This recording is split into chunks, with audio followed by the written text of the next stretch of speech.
Arsenal thrashed Lens by 6-0 to book their place in the knockout stages of the Champions League. It's the Chronicles of a Gooner podcast, and we're going to dissect it all right here. Hey, everybody, how's it going? Hope you're all good. Hope you're all well. Hope you're still reveling in what was a wonderful, wonderful performance from the Arsenal last night.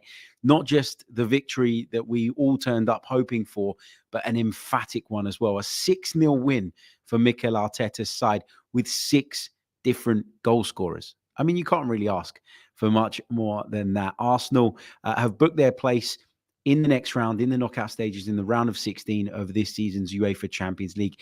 And we've done it with a game to spare, which could be really, really significant given the fixture schedule and the way that that's looking, of course, over the next couple of months. Some big games to come in the Premier League.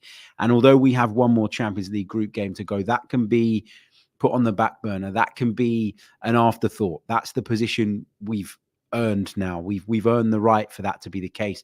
And I think it's needed. I think it's necessary. You know, we've got a few players out in key areas. We'd be hoping to get some of those players back, particularly by the end of sort of December and moving into the new year. You know, we can focus on this period of time coming up now, as I say, without worrying too much about what happens, of course, in that last Champions League group game. Big hello to the British Bushman. We've got Funnelman. We've got Chad's with us, Evans with us. Lots of American listeners joining us at this time. I assume this time of day is better for you than when it's bright and early in the morning in England, because that means you're probably still asleep. We've got Ogachukwu with us. Sammy's with us. Omi says, finally, my first live chat. Harry, I love your show. Great to have you here, man. Good to see you. And Adair says, oi, oi, cheers, H and Chronicles family. What a display. What a match. And the Manchester United game was just the icing on the cake. Oh, it's just great all round, isn't it? Great all round. Look, on this episode of the show, we're going to break down the performance that we saw from Arsenal last night. We might touch on Manchester United's performance as well and the result there and what that means for them. And we're also going to talk about some breaking news that dropped around about 2 hours ago now, which is with regards to the Premier League's case against Manchester City. I feel like we have to discuss that. So we'll do a bit of that too on this edition of the Chronicles of a Gooner podcast. Before we dive headfirst into it, though, if you're listening to us on audio, leave us a review. You can wait till the end of the show if you want.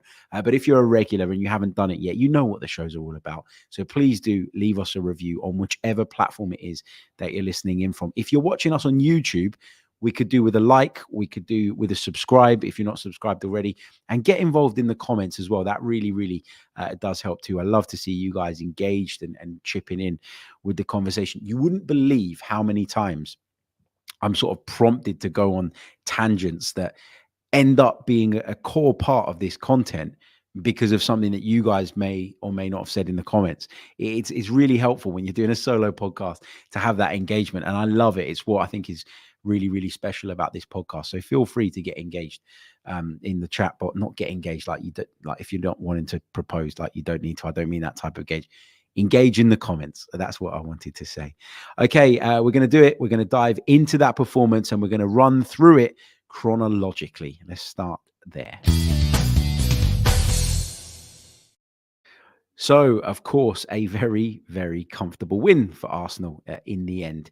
And we went into the game, obviously, with a keen eye on what was happening in the game between Sevilla and PSV Eindhoven. Now, there was an opportunity for us to qualify before we'd even played. There was an opportunity for us, of course, to even potentially wrap up top spot without even playing, because PSV at one point were 2 goals down in Seville, but somehow they managed to turn that game on its head, and they ended up winning with a 92nd minute goal from Pepe. So they came from 2 goals down, PSV, turned the game completely on its head, and that changed things for us going into our game.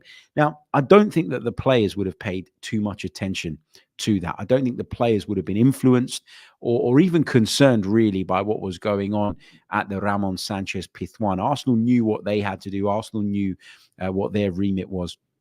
And I don't think you can afford actually to get into that headspace where you're looking at other people's results, unless you're in a desperate situation like United are, like Newcastle are, where you're relying on those results. We weren't relying on anything. We had it all in our own hands, and that's obviously the right that you earn when you play really, really well in the group up until that point. Lens are a side that I was wary of because of what happened in the return fixture. I think the atmosphere that night played a huge, huge part, and I knew that wasn't going to be as much of a factor at Emirates Stadium, although credit to their supporters, apart from a couple of naughty things, throwing flares into the club level section, for example, they were just enjoying the game. Well, I say enjoying. Can you enjoy your team being on the end of a 6-0 drubbing? But they were involved in the game in terms of providing a wonderful atmosphere. Most of the atmosphere in the Emirates last night was coming from them. You have to say that. You have to be fair. But there was a part of me that was a little bit wary. But when I saw the team that Mikel picked, which was incredibly strong, he went with Raya in goal, which we all thought was going to be the case. He brought the number one back in. He went with Tomiyasu at right back. He continued with Ben White still not quite being 100% there, although he did get some minutes later on in the game to start building his fitness back up. He went with Zinchenko at left fullback, and he went with Gabriel and Saliba in the heart of the defense. The midfield was made up of Rice, Havertz, who I thought would start after his brilliant contribution at Brentford at the weekend, and Odegaard, and then it was Saka, Martinelli, and Jesus up front. Now, I'm 99% sure in saying this. That was the first time this season that front five of Jesus leading the line, Saka and Martinelli flanking him, and Odegaard and Havertz in the same midfield played this season for Mikel Arteta's Arsenal. Now, I'm not saying that's the only, or that is the reason that we managed to score 6 goals, but, you looked at the way that they clicked last night, and you looked at what a difference it makes to have all those key components in the side at the same time. And you can't help but be encouraged. When people have talked about Arsenal not being as fluid, not being as forward-thinking this season, I think there's an element of that. I do think that Arsenal have been a little bit more pragmatic and conservative in the way that they've approached certain games. But the fact that personnel have been missing and we've rarely had the opportunity to play all of those players together has obviously played its part too. And that, for me, was a reason or a root cause of maybe the problem that has been overlooked by so many for so long. We've talked about it on here. The fact that we've had Jesus unavailable for a number of Premier League games, that, at times we've had Trossard playing, at times we've had Martinelli playing, at times we've been playing Martinelli or Saka when maybe they weren't 100% fit because we didn't have Jesus available, and perhaps the boss felt that we couldn't afford to have even more drop-off. So it's it's certainly a key factor. It's certainly a key point when discussing why Arsenal's attack maybe hasn't, generally speaking, this season looked as potent as it did last time out. One of the points that I want to address before we sort of go into each of the goals and talk a lot about sort of individual performances and get some of your questions and all the rest of it is this idea that Arsenal can translate exactly what they saw or exactly what we saw, I beg your pardon, last night in the Champions League to their Premier League games. This idea that actually Arsenal are capable of playing free-flowing football and attacking football and ripping teams apart because we're seeing it in the Champions League. But then why can't we do it in the Premier League? Like, there's got to be a reason, right? Like, there's some issue here because Arsenal seem to be up for it in the Champions League, I beg your pardon, but not in the Premier League. That's what some people have been suggesting. I've heard a few conversations about it. I know that Tom Canton asked Martin Odegaard the question of how do we translate what we're seeing in Europe into the Premier League? And the truth is, Martin Odegaard said that's a good question, but the truth is, I don't think you can. I don't think that you can say that what you're seeing in the Champions League can be, completely mirrored in the Premier League for a number of reasons. Mainly because in the Champions League, particularly in yesterday's circumstances, you're playing against a side that A, fancy themselves to be able to get at you and cause you problems, but B, need a result. Now, generally, for most teams in the Premier League, a draw against Arsenal would be a bloody good result. And as a result of that, as a consequence of that, we're regularly faced with low blocks. Low blocks are very, very difficult to break down. I thought Mikel Arteta's analogy the other day about sort of being stuck in traffic and wanting to go 100 miles an hour, but there's nowhere to go, was spot on. I thought that was a really, really good, smart analogy because we've ran into cul-de-sacs time and time again during Premier League games, we've been forced backwards. We've had to go sideways. We've had to bide our time. We've had to be impactful from set pieces. We've had to, try and win penalties. We've had to force corners and hope that we can make the best of those situations, because teams generally believe that a draw against Arsenal in the Premier League is a good result. When you come into the Champions League, you play against sides with A, very different philosophies, and B, sides with something about them, sides that fancy themselves to be able to go out there, play you at your own game and beat you. Very difficult if you're let's say, a Ligue 1 side like Lens are that go out and play a certain way week in, week out in the French league, to then come into a Champions League game and flip into defense mode and park the bus. It's not easy to make those changes for sort of, the odd European game that comes around. You want to play on the front foot because that's what you do every week. That's what that's what your habits are. And so I just think that, we played against PSV at home. We blew them away because they came out at us, and I remember saying after that game, that's what happens when Arsenal are not faced with a low block. They've got so much quality, pace, intensity. They can pick you off and they can cause you problems. The same when we played Seville, who again needed some sort of result. And again, were far more open than, Burnley were, or than Fulham would be, at the Emirates, or then Wolves are probably going to be at the Emirates this weekend.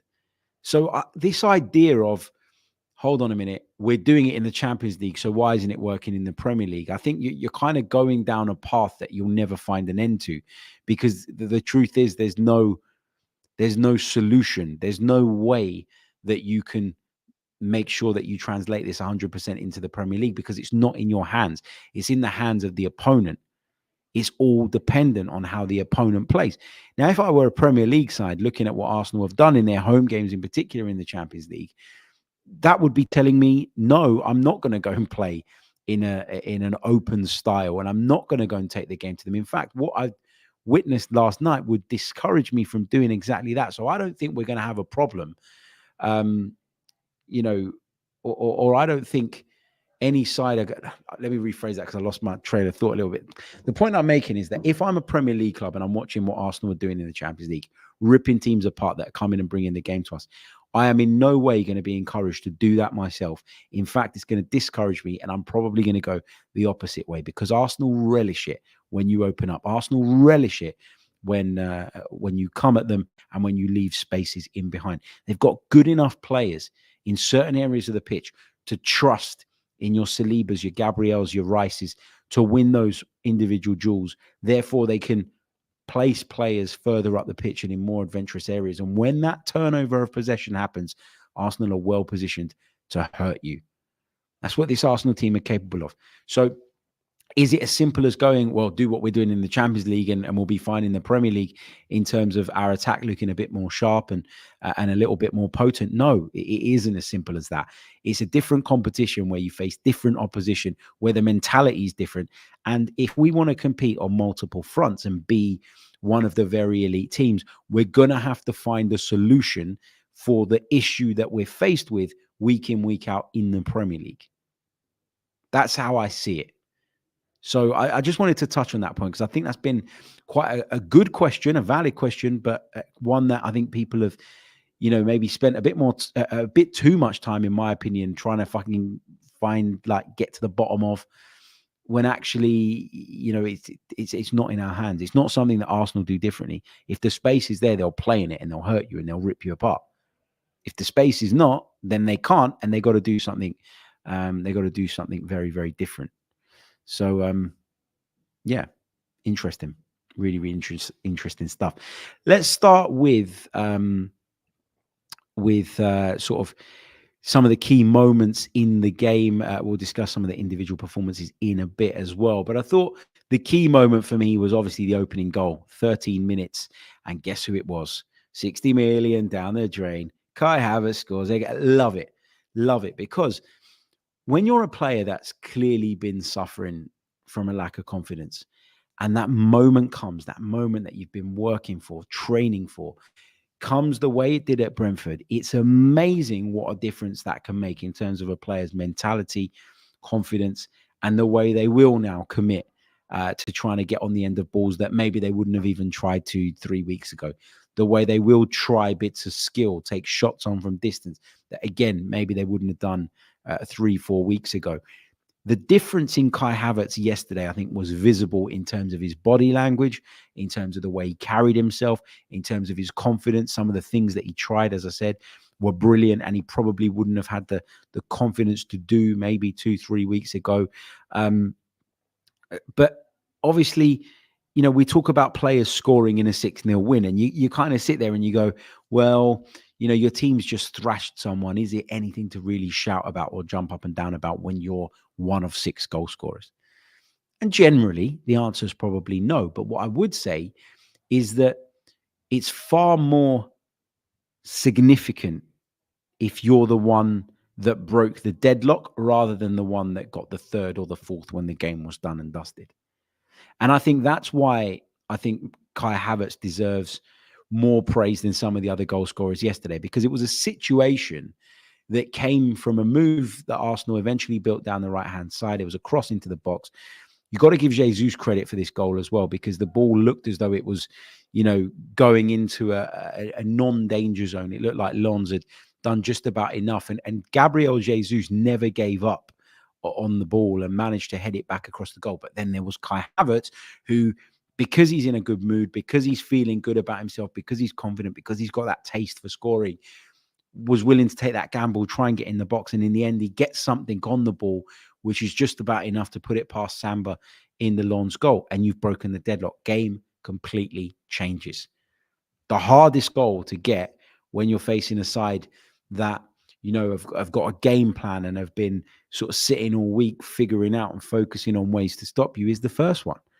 And for Kai Havertz to get that, I think, was telling. And it was great to see him wheel away in celebration, the trademark celebration. And that set the tone for what was then obviously a really, really wonderful night. It only took 8 minutes before Gabriel Jesus added a second.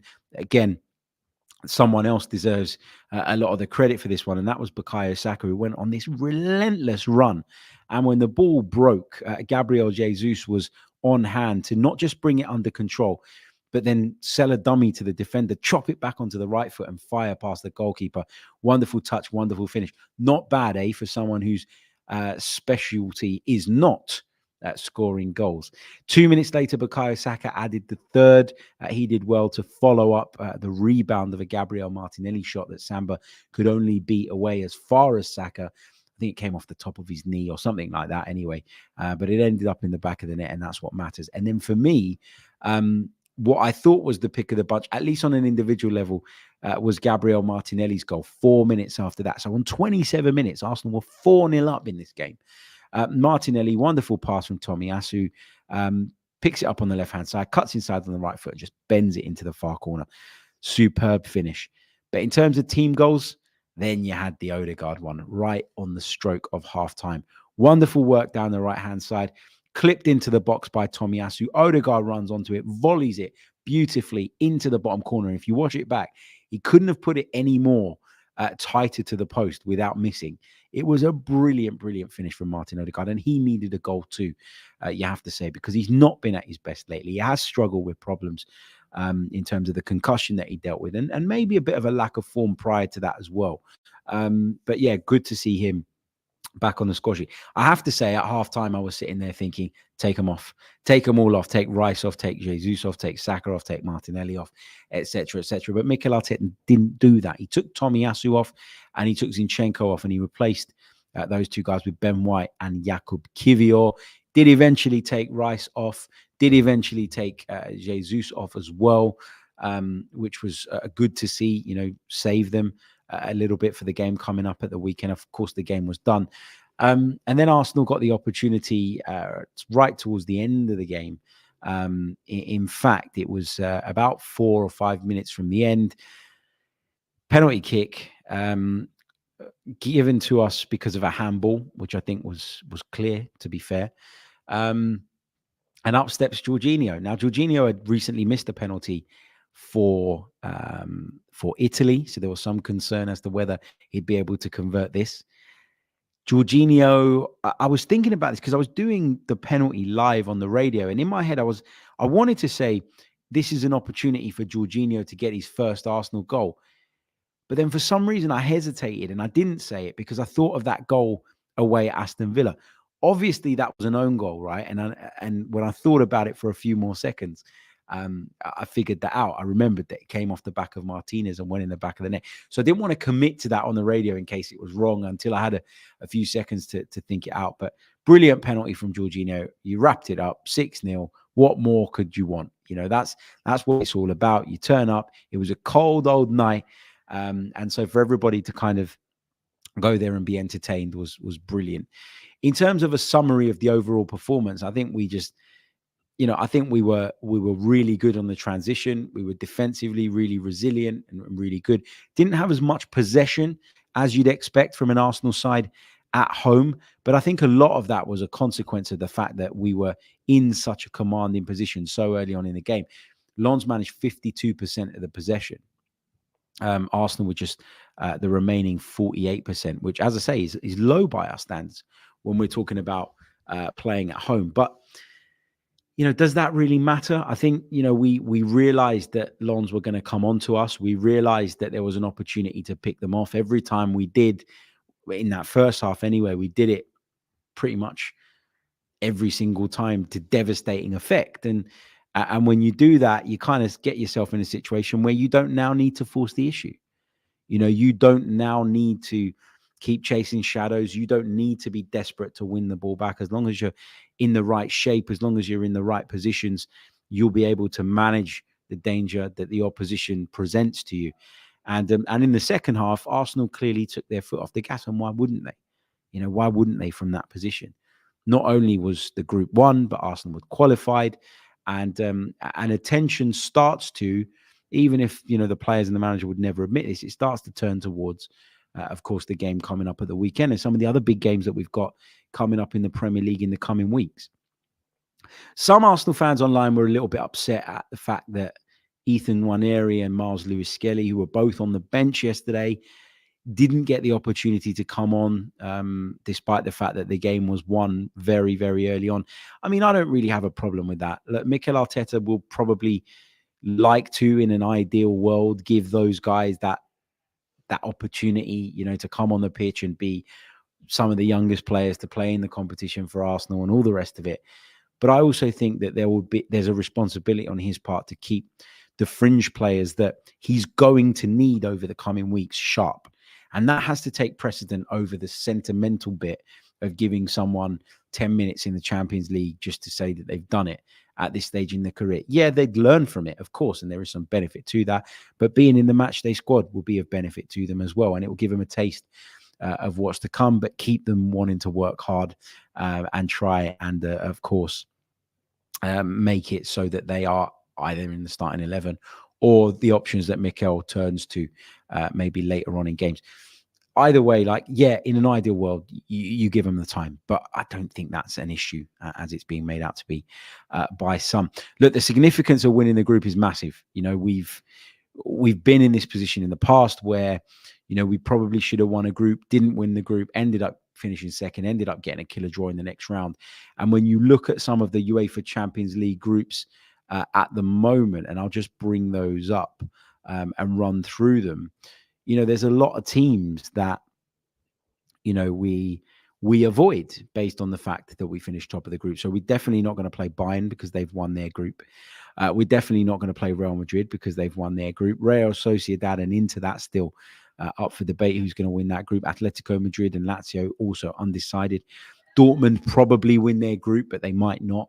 PSG are in there as well. We can't face Manchester City, who have won Group G, and we can't face Barcelona either, who look like they're on course to win Group H unless that changes. But I'm pretty sure their head-to-head record means that they've won the group there as well. So it's significant, and not only that, we've managed to do it with a game to spare, which means we can rest people, and there is literally no jeopardy now on that trip to PSV Eindhoven. You want to use Miles Lewis-Skelly and Ethan Nwaneri? That's the time to do it, as far as I'm concerned. Amazing as well to see all of the front five get on the score sheet. Jesus, Saka, Martinelli, Havertz, Odegaard, all on the score sheet, which is really, really positive. And I guess that's kind of where my sort of real takeaways from this game end. Raya back in goal, didn't really have to do much, but it's another clean sheet for Arsenal with David Raya in between the sticks. I thought Gabriel was brilliant at the back. I really enjoyed that moment where he celebrated making a tackle as if we'd scored a goal. Goes to show the value that he and the team and the defense in particular place on clean sheets. So yeah, look, loads and loads of positives, loads of things to be happy about. It was bloody freezing at the Emirates. If you were there, you know. I packed an extra jacket in my bag because I knew it was going to be really, really cold, and I was still bloody freezing. Managed to get myself a hot drink at half time. And did I drink it? No, I just held it to keep my hands warm for the remainder of the match. I mean, we could have done with a few more goals in the second half, but look, we won 6-0 in the Champions League, for God's sake. Like, what is wrong with me? Why am I even asking for anything more than that? Get some of your questions in the live chat. I'd love to take a few of your questions before we wrap up. I did put an X post out. I'm getting used to calling Twitter X now, by the way. I did put a post out yesterday asking for some questions, and there's some really, really good ones. So I want to touch on a few of these as well from Twitter. But if you are in the live chat, please leave some. If you're watching this back later, leave some in the comments and we'll pick some of those out on the next show that we do as well. Of course, we'll be back tomorrow to preview the game against Wolverhampton Wanderers on Saturday. Big thanks as well to everybody that's been sharing the Chronicles of Aguna as one of their top listened to podcasts on the Spotify wrapped up feature. Keep sharing them. If Chronicles of Aguna is on yours, then please share it, tag me in it, and I'll reshare them. It's so humbling to see, and I love sharing with people. What an amazing community that we've built, of course, here with all of you guys. Big thanks as well to those of you that sent me messages yesterday. I was presenting the TalkSport 2 show. I was stepping in. I normally do it on a Friday, but I was covering yesterday. But that also meant that I was on duty to present the build-up to Galatasaray versus Manchester United. Now, for me, as someone who's still making his way in radio, still finding his feet, to be able to present the build-up to a Champions League game on national radio was, wow, amazing. I'm really, really grateful to the guys at TalkSport that trusted me to do it and gave me the opportunity. And then to be chatting with Andy Townsend about Champions League, who I grew up watching on ITV, sort of leading Champions League coverage, and to chat to Jim Proudfoot, who as an aspiring commentator is, one of the best in the business and a real hero of mine, was just amazing. It meant I had to run over to the Emirates at quick time speed. And thanks to my colleagues at BBC Radio London for bearing with me. But it was an awesome experience. And a few of you have messaged me about that. So thank you so much for that. Okay, let's take some of these questions from X before we dive into the chat box. Here, Neil Patel says, yes or no, can Arsenal win the Champions League this year? They can. Will they? Don't know. Cup competition, lot can happen. There's a lot of time now, between now and February, when it will matter again in this competition for Arsenal, and a lot can change. You can lose key players, you can be in bad form, things can change. So it's a long time ahead for me to be able to say, yep, it's definitely going to be fine and we're definitely going to win it. At the end of the day, it's a cup and anything can happen, but you've got to feel confident. You got to feel confident that Arsenal are good enough to be in the mix come the latter stages.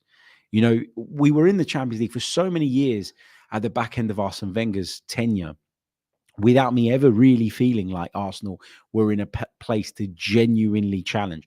And the only way I would get myself sort of excited for it and hyped up for it was, A, I get to watch us play against amazing teams, but B, it's a cup competition and anything can happen. But that works both ways, right? But I genuinely feel like Arsenal are well equipped to push for this. And this would mean everything to me.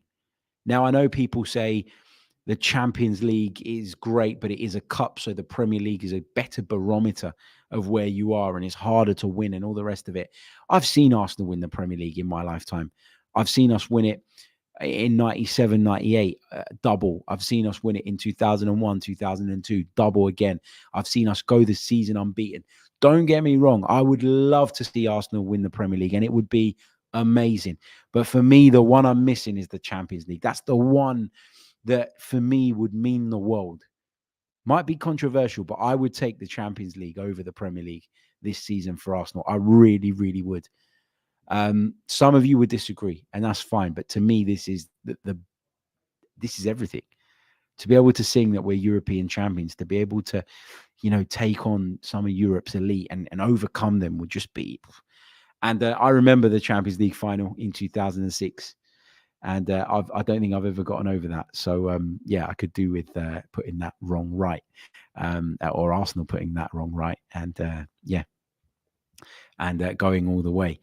This was a great question. I loved this question from Gary, who said, if we could add one Invincible into the lineup, then who are you choosing and why? And he went on to say that Thierry Henry is banned from the options. So get involved in the chat box on this. I'd love to hear from you. And if you're watching this back later on or listening to it, let us know in the comments who your pick would be. The question is, if you could add one Invincible to this current Arsenal side, excluding Thierry Henry, who would it be? Oh, man.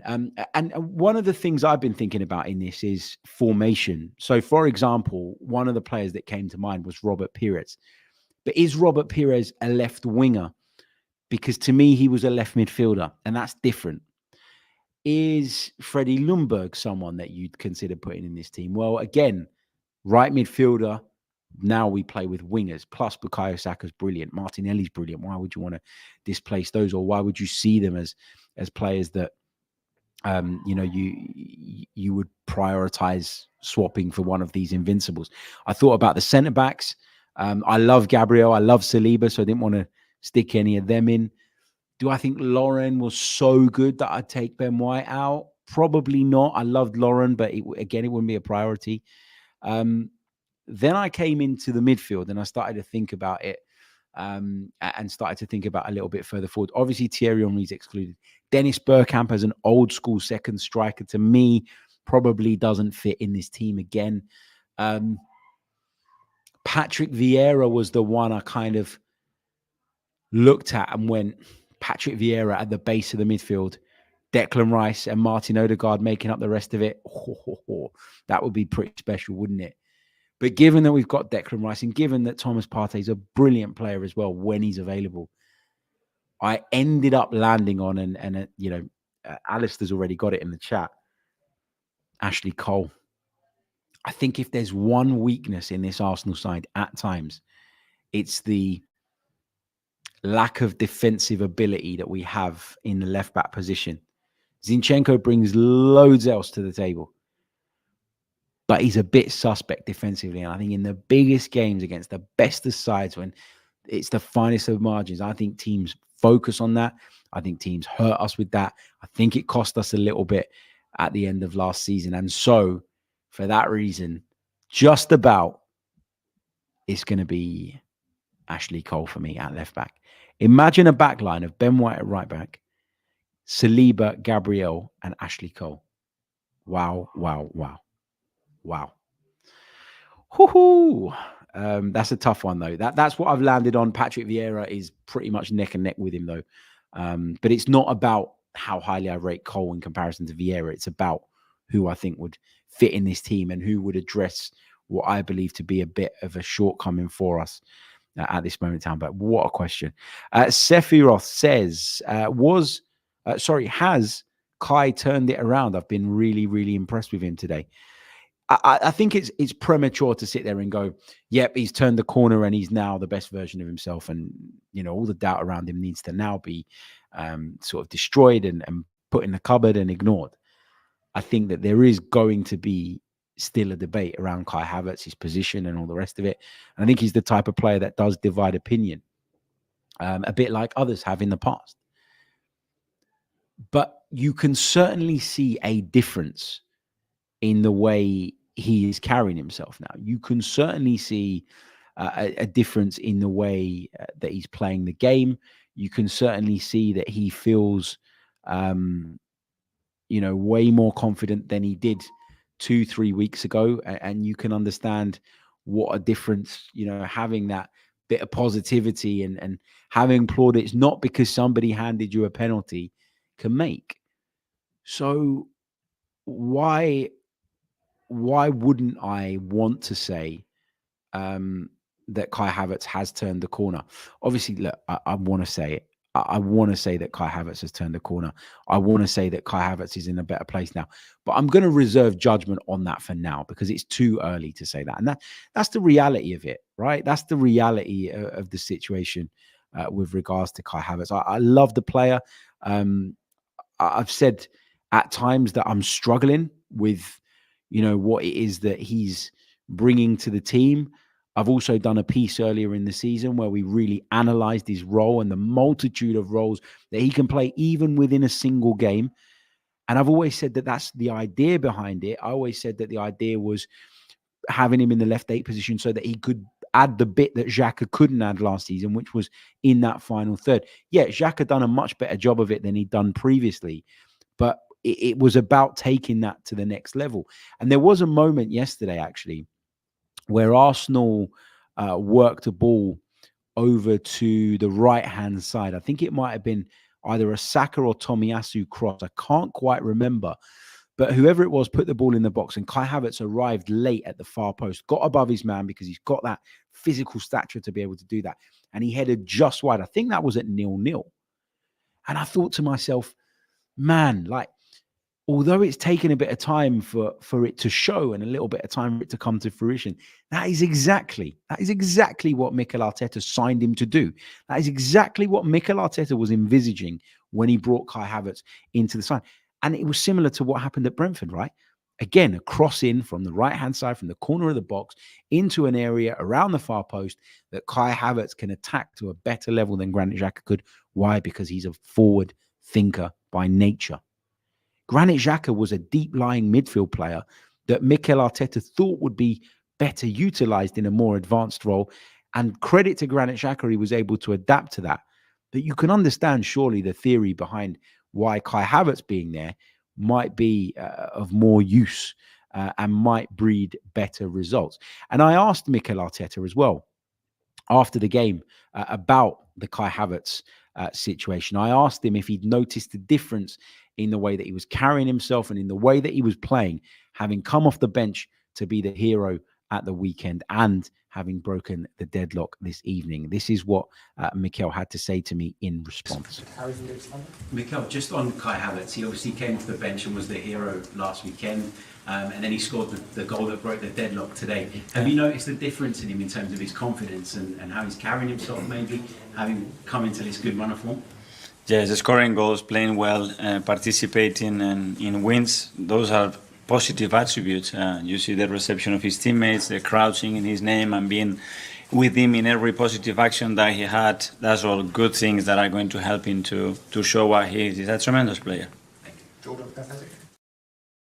He's a tremendous player, said Mikel Arteta. He's clearly got a lot of faith in this guy. He clearly believes that, he's got way more to offer than what we've seen so far.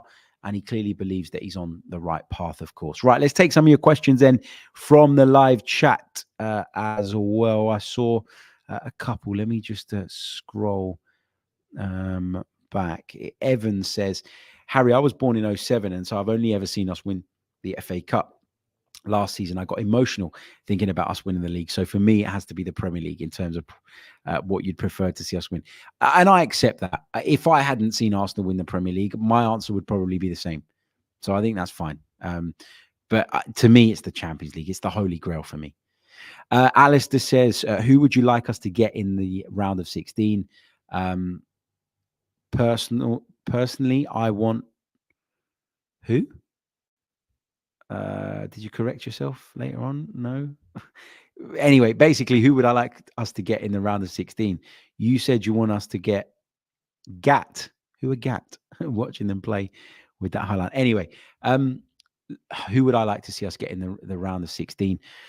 I think I'd quite like, if Copenhagen or Galatasaray get through the Manchester United group, I'd be happy with either of those. I certainly don't fancy Napoli, Real Sociedad and Inter. I'd rather Real Sociedad of the two, but that would require Inter to win the group there. Lazio is a tricky one, Group E, they're currently second, but again, it could be them or Atleti. I definitely don't want Atletico Madrid. That's one of the ones I'd want to avoid in the next round. Dortmund or PSG, or, we couldn't face Newcastle if they got through. Milan could still go through as well. Ideally, I'd like to swerve them. RB Leipzig I'd take, and Porto I think I'd be quite, not happy with, but content with in terms of the next round. But of course, we're going to have to wait and see how that pans out. What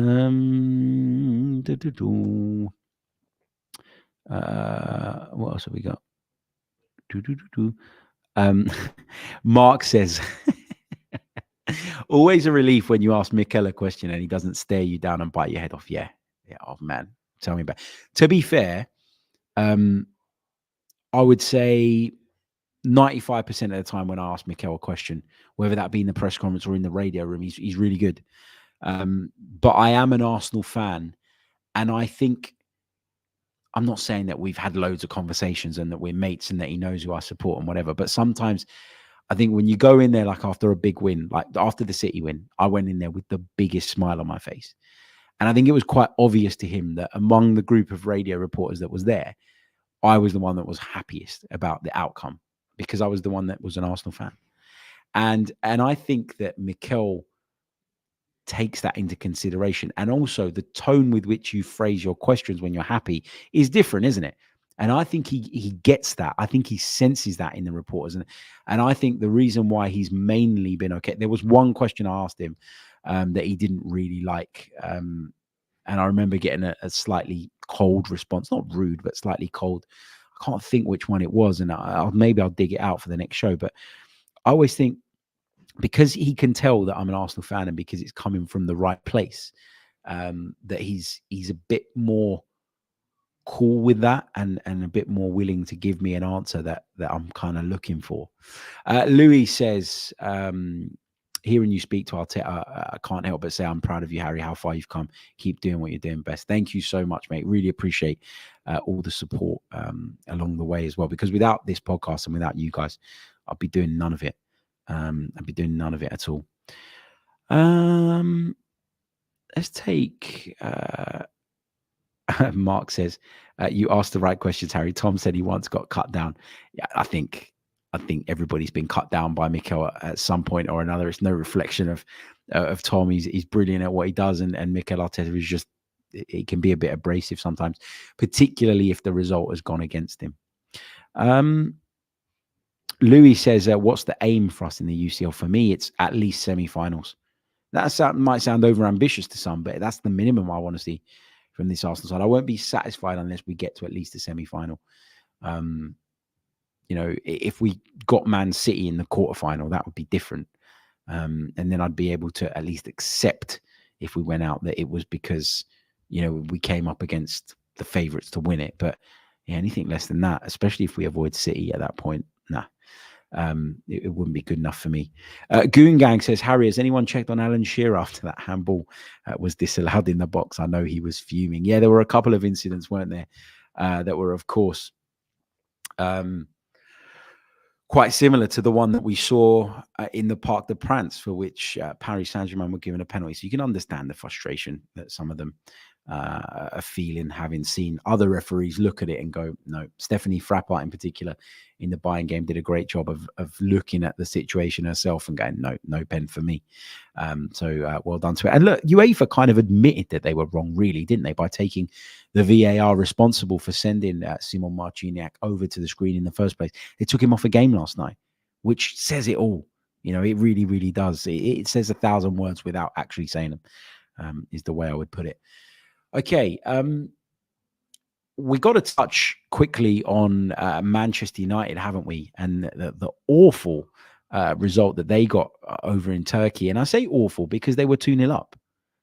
I say awful because they then made it 3-1. Yet they capitulated and crumbled again, and it puts them in a really bad position in the group going into the final game, facing Bayern Munich. Bayern are through, yes, but it's still Bayern Munich, for God's sake. And they're relying on a result going their way elsewhere. Andre Onana. I mean, the positives for United are that Bruno Fernandes scored a brilliant goal, that Garnacho looks incredible. Hate to say it because he looks like a right little I won't say any more. But he's the type of player that if he plays for you, you love him. If he doesn't, then you don't. And it's the same with Bruno Fernandes, right? But you know, the fact that Andre Onana is still being defended by some is wild to me. Like, he's come in as this big money goalkeeper that was supposed to be the upgrade on David De Gea that Eric Ten Hag have been calling out for, and he's been the opposite. It's howler after howler, mistake after mistake. And the second one that he conceded yesterday was an absolute nightmare and ultimately proved the catalyst for Galatasaray's comeback. And if I were Eric Ten Hag, I know he won't say it publicly, but he'd be absolutely livid. Absolutely livid. And the other point that I wanted to touch on just before we go is the news with regards to Manchester City. Now, according to Mike Keegan of the Daily Mail, Manchester City have had a date set, which is at the end of next year for their trial. And there is a hope that by the summer of 2025, this case that the Premier League have against Manchester City, where they've charged them with 115 charges of breaching the financial rules, is hopefully going to come to some sort of conclusion. I've said it all along. I don't know if they're guilty. I don't know if they're innocent. I'm not going to sit here and say they're guilty, and I'm not going to sit here and say they're innocent. What I'm going to say is that this thing needs to be resolved, and it needs to be resolved quick. And it's no coincidence to me that because of all the noise around the Everton situation, that it feels like some people have pulled their fingers out and have moved this thing along.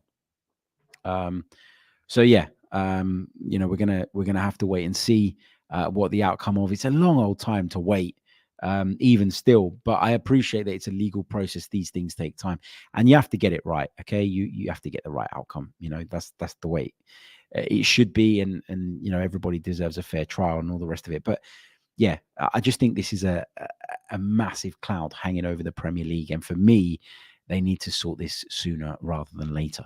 Before I go, I'm going to take a couple more questions because there's a couple of good ones that have come in through the live chat.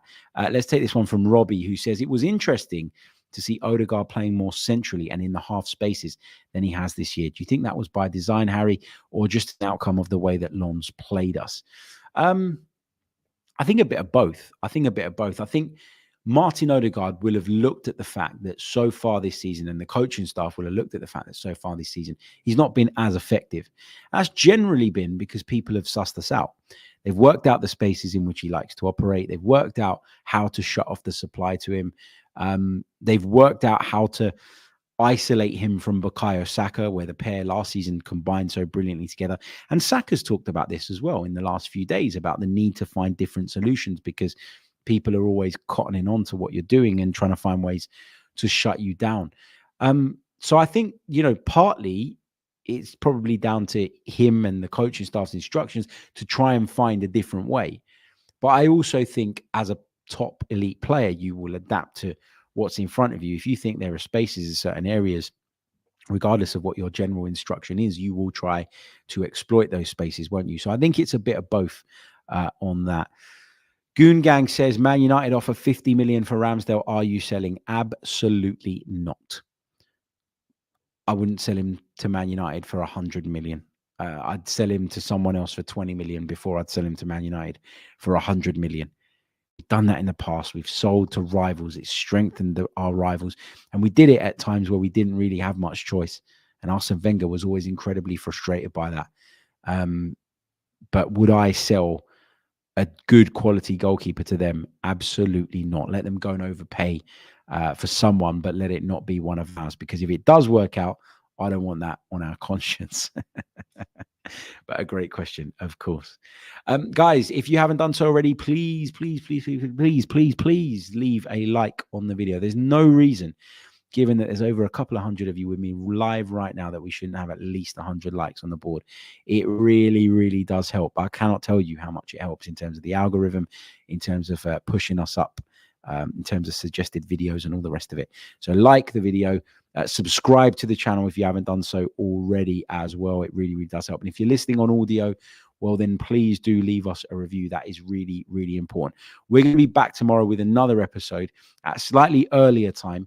And we're going to focus on that game against Wolves. We're going to have a good look at Gary O'Neill's side so far this season. We're going to figure out what it is we need to be wary of, how we can potentially hurt them. We'll talk about the fact that they've been wronged so many times this season. Will that play a part on the minds of the officials going into this game, given that the latest robbery taken out against Wolves was, of course, just last week. So we'll get into all of that. We'll talk about our team, the lineup, who should play, who maybe shouldn't, what Mikel Arteta should be potentially looking at doing. We probably won't reflect on his press conference, depending on the timing of that. I'm not 100% sure if that's in the morning or in the afternoon. If it's in the morning, we'll miss it. But if there's any big points to pick up from that, we will pick them up later on in the day. Right, I'm going to leave you all to it for the rest of the day. Have a great one. Happy Thursday to each and every one of you. Go back and watch the highlights of Arsenal 6, Lens 0. We're in the Champions League knockout stages upon our return to the competition, and we did it last night in style. Until next time, take care.